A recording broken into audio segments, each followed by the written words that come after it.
Bonsoir. Un autre événement d'une violence inouïe qui rappelle aux Américains que quelque chose ne tourne pas rond dans leur pays. Voici vos nouvelles de fin de soirée. Arkansas, 2 jeunes garçons ouvrent le feu sur les élèves d'une école primaire, 4 morts. Le baril de pétrole passe à 17 $, hausse de 7 cents à la pompe. Et un rapport suggère de faire de la pauvreté un enjeu des droits de la personne au Canada.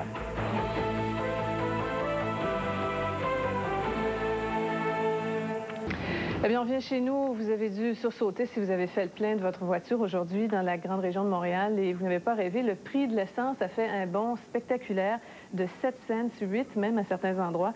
3 pays exportateurs de pétrole se sont entendus entre eux. Ils vont réduire la cadence pour enrayer la surproduction mondiale. Et du coup, le prix du brut a grimpé de 20 %. Mais cette hausse qui se répercute déjà à la pompe, c'est aller un peu vite en affaires, selon les spécialistes. À Montréal, faire le plein d'essence régulière en après-midi coûtait 16 cents et demi le litre de plus qu'en avant-midi. J'ai rendu 59 que je vois. Avant, il était 52 points que hier ou avant-hier.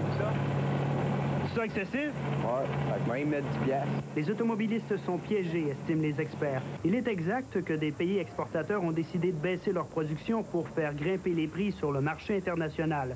Mais la répercussion ne devrait pas être immédiate. Normalement, il y a un temps, presque un mois entre l'augmentation ou la baisse des prix sur le plan international et la répercussion pour le consommateur à la pompe.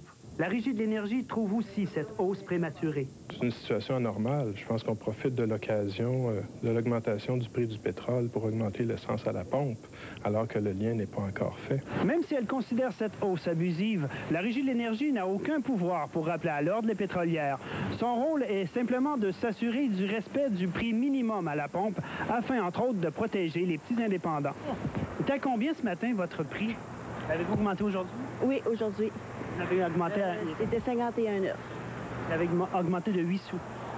Mais moi, je suis un employé, là. Je ne pourrais pas vous informer, mais mon patron l'a augmenté ce midi. Ce petit détaillant à Laval n'a pas hésité à profiter de la situation. Son voisin, à un peu plus d'1 kilomètre, n'a pas eu cette chance. Il est une des victimes de la guerre des prix qui se vit depuis 1 an et demi au Québec. Si les guerres de prix sont très dures et qu'on, comme c'est le cas actuellement, surtout en Gaspésie, on est en train systématiquement d'éliminer la concurrence, eh bien, s'il y a des guerres de prix très dures comme celle-là, la concurrence va disparaître et après ça, les prix vont augmenter.